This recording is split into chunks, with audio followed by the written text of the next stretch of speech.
Welcome back to our death series. This is part 2, episode 11. Okay, so we're back on our subject of suicide. If you're wondering, more than 720,000 people die from suicide every single year. They said suicide is the third leading cause of death among 15 to 29-year-olds. 73% of global suicides occur in low and middle income countries.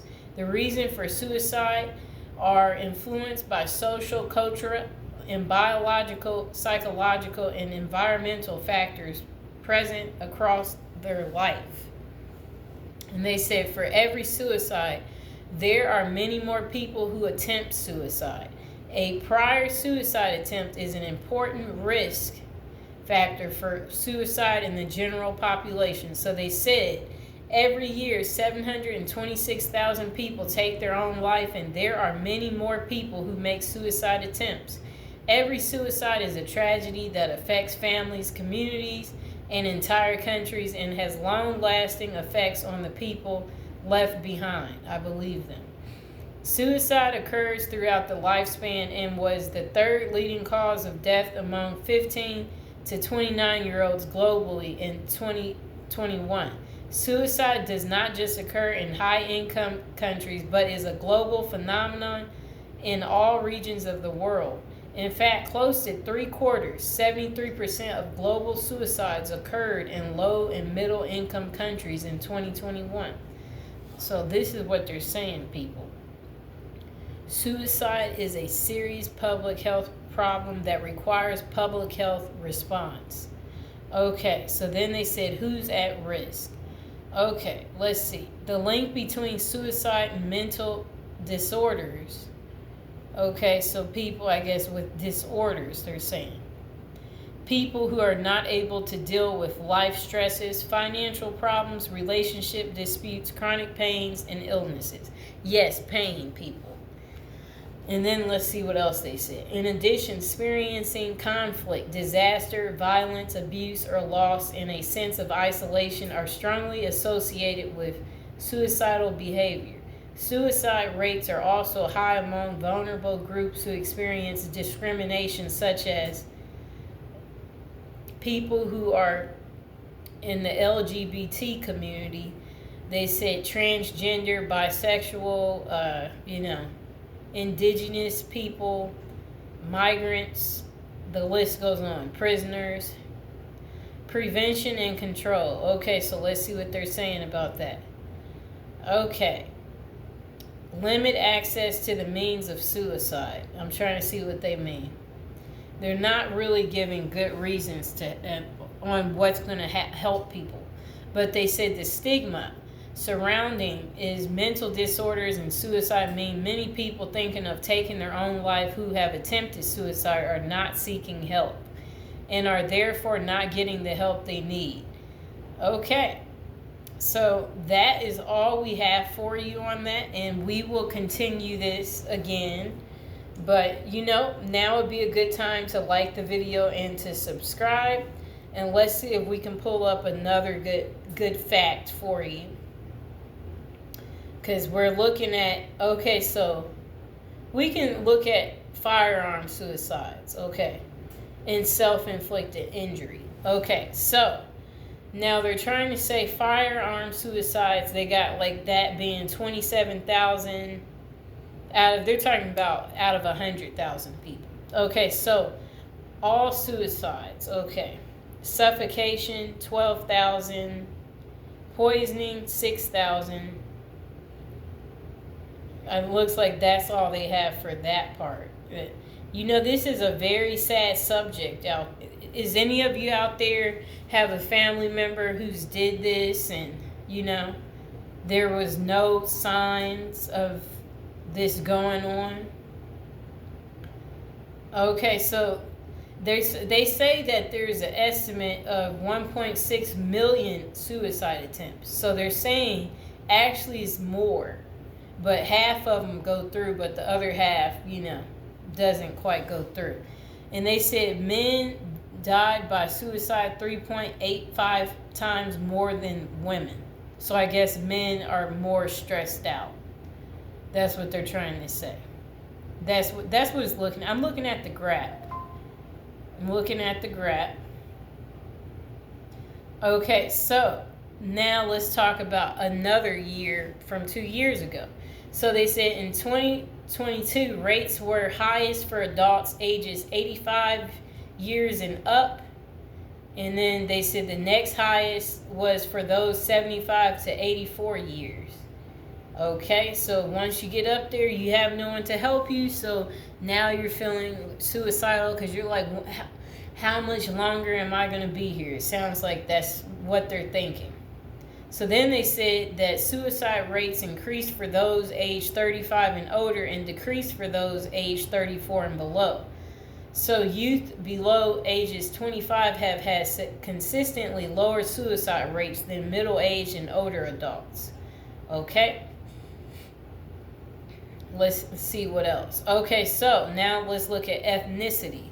Suicide rates by race, ethnicity, and whether the person's male or female.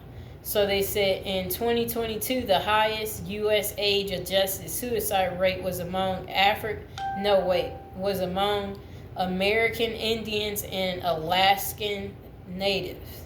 The second highest was among whites. And then they said much lower rates were found among Black or African Americans. Then they said the next lower rate was Asian and Pacific Islanders. Okay, so then they said, let's see what else they have to say. Now they're talking about methods. Firearm was the most common method of suicide. And then behind that was suffocating, which is hanging, and then next was overdosing. Okay, let's see what else they have to say. That article has ended. It really wasn't that great of an article if you ask me. So I'm trying to see if we got another one that you guys would be interested in hearing about. So we can look for this year in 2024. How does that sound? Okay, so let's see. So far, it looks like I'm going to the data and the statistics. Let's see if they have it.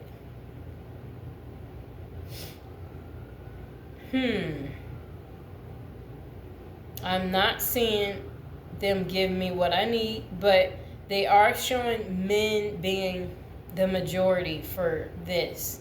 And the next highest age range of suicide is 85 years of age. I would have never guessed that. I thought that those people would have thought that their time was coming. So let me see. After that, 75, 84-year-olds, those people want to go. The next highest group is 45 to 54. Those people want to go. Then the next highest group is 35 to 44. Wait, nope. Next highest group was 25 to 34.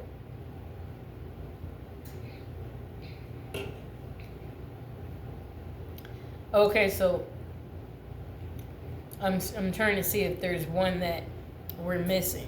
Oh, okay, so let's see what month.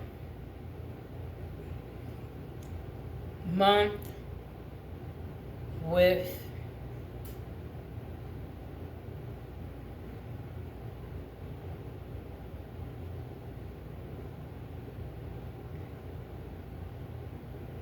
okay, so they said they did a studies. That's how they found this out.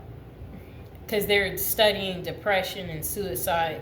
Behavioral science focuses on that. So they said the Johns Hopkins assistant professor of psychiatry,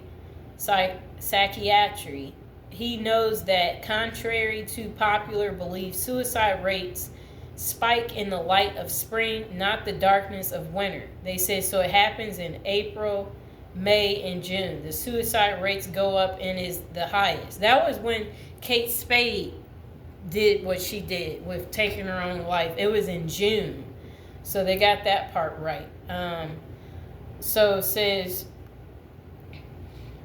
The time of the year where suicide rates are the highest is in the spring, in summer months. Isn't that really surprising? So, but September is suicide prevention month.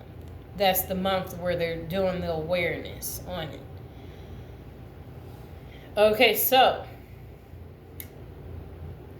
they're saying that the holiday where suicide risks are increased is on New Year's Day in all countries, whereas the pattern on Christmas was not the case, they said. Oh, that's interesting. So far, if we go to where we are today to the past years, 2022 had the highest suicide rate. It was 49,500 people who had committed suicide. That year had the highest level. So the states that have the highest suicide rates is Wyoming, Montana, and Alaska had the highest suicide rates. So the states with the lowest suicide rates, they said was New Jersey, New York, and Massachusetts had the lowest. I don't know how, but that's what they're tracking. And then they tracked countries too. And I don't even know why. Yeah. Who is highest risk for suicide? Men ages 75 and older have one of the highest rates of suicide compared to other age groups. Some groups have higher suicide than others. Interesting. So, that's interesting. We don't need to go over that earthquake.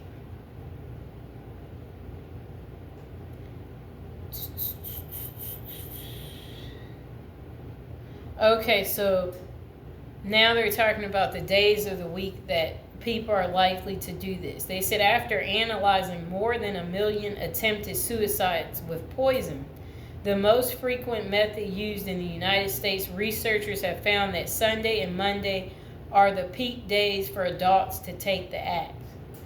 Do you think it has to do with work, people? Maybe. So they said, what is the most suicidal month? They said January and September had the highest number. That's what they said.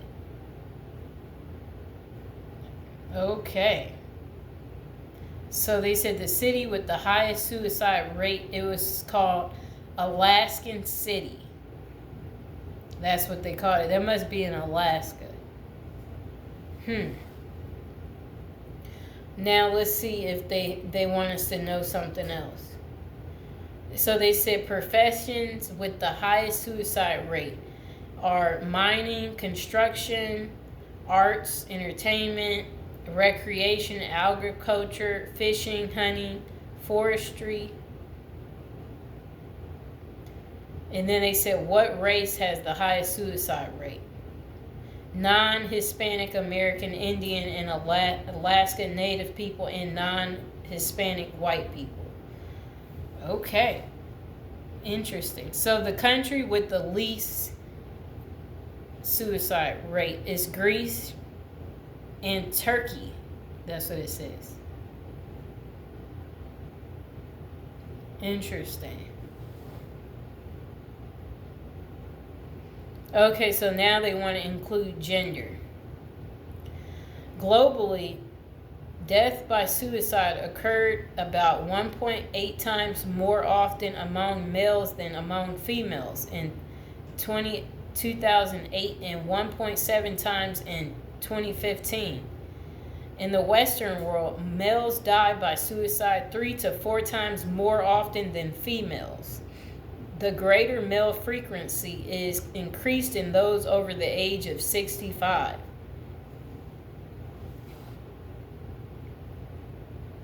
Interesting.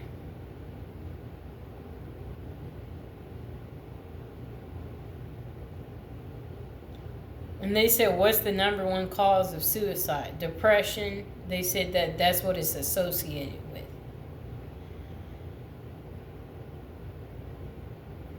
Interesting.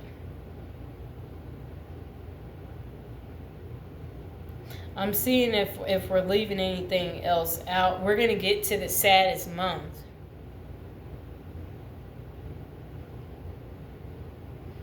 Okay. They said the saddest month often is said January, dubbed the Monday of months. It is the most depressing month of the year. I don't mind January, people. Do you like January? If you like January, comment below. I like January. Interesting.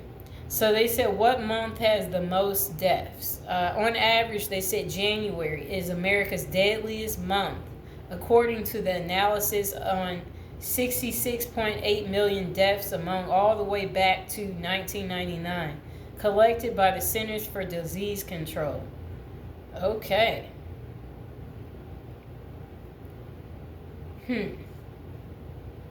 They also considered January the most depressing month. It's the start of the year. What's depressing about the start of the year? I don't know, people. I don't know how they came up with this. Interesting. Okay, so they said how many men commit suicide per day? They said nearly 12 men lose their lives to suicide every day, or approximately 4,200 suicides each year. Okay, so 12 men do this a day. In the U.S., in the United States, the suicide rate among males is 4 times higher than that of females.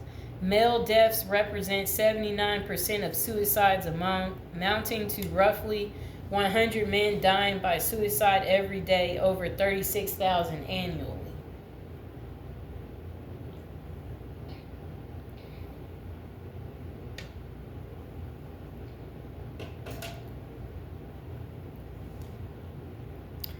Interesting, people.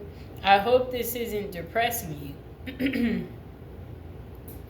And then people are like, why is the suicide so high with men? They said they don't know exactly why the suicide rate in men is much higher than other genders. They said age, it could be ethnicity, occupation, and the stigma of males, mental health care. I guess they're trying to see. Let's see. Yeah, that one's tough. It's interesting. Okay, so they said which month is the happiest? I tried to move it to something happier. Results showed that January and February were the least happy. And they said summer months shot straight to the top of the scale. Just over half of all respondents identified the clocks going forward as a factor in their experience of happiness. You know what? Why did they say June was when people commit suicide? Well, I put June kind of close to summer. You know, like, isn't that a part of summer? So how I'm lost on how the summer months are supposed to be the happiest. Then why? They're confusing me. Okay, let's see. This is kind of interesting, people. So they said, what birth order lives the longest? They said a study found that firstborn siblings are more likely to survive to 100 years when compared to later born siblings. Ooh, people, isn't that interesting? Which birth month has the highest IQ? They said those born in September are apparently the smartest out of the entire year. I was born in September, that's why I'm laughing. According to Marie Claire, a study published in the National Bureau of Economic Research found that there's a clear correlation between the month during which you were born and how smart you are. That's interesting. I'm going to show that to people. That's interesting. Then they asked, which age is most happiest? Most established adults are interviewed seem to recognize that they were happier in their 30s than they were in their 20s, and this impacted how they thought. That's interesting. How they thought about some of the signs of physical aging that they were starting to encounter. And then they said this person was 37, said, if I could go back physically, but I had to also go back emotionally and mentally, no way. I would take flabby skin lines every day. I guess, yeah, nobody wants to go back to that, like having to, how do I do this? How do I make this money? Or, it's a struggle, people. When you're in your 20s, you're trying to figure out everything, right? Yeah, so let's get into one more thing before I let you go. So they said, why do suicide rates peak in the spring? Psychiatrists have been scratching their chins over this one for years. The arrival of spring and the long sunny days it ushers in marks a staggering rise in suicide rates. Okay, so they said May is the peak month for suicides in Britain. The increase can be dramatic, with up to 50% more successful suicides in some cases, says Chris Thompson, director of healthcare at the Priory Group. Okay, so they said in Britain, about 6,300 people take their own lives each year, 90% of whom are likely to have mental health problems. They said the seasonal effect is seen all over the world, with the northern hemisphere witnessing a big rise in suicides in May and June, and southern hemisphere seeing a similar rise in November. While no one has a complete explanation as to why, the leading theory is that the increase is down to the effects of sunlight on our hormones. Okay, so they said seasonal changes that bring most of us out of the winter may work against those who are coming out of severe depression. It is a harshly irony that the partial remission which most depression sufferers experience in the spring often provide the boost of energy required for executing a suicide plan. Spring is a time for new beginnings and new life, yet they said, let's see what they're saying. Being depressed is too much for them to bear. That's what they said. Let's see. Other researchers believe that the influence of sunlight on another hormone, melatonin, is to blame. Sunlight inhibits production of melatonin, which is known to influence our behavior. Then they said, let's see. Yeah, so I guess that's pretty much the moral of what they're saying. And yeah, let's talk about this, you guys, in the comments below. Do you guys get sad during the winter holidays, or do you, like what they're trying to say, get sad during the spring? Or is it very random for you when you get sad and feel the need of needing people to be around where you feel lonely or whatever, Or, do you never have this issue of what they're discussing here? If you do, go ahead. Let's talk about it in the comments below, people. I hope you guys like the video. Don't forget to subscribe. And don't forget to share the video, people. Because we got to make more people aware about this. Because why else does it happen so much? Maybe we could actually save someone from doing something like this. So I'll talk to you soon.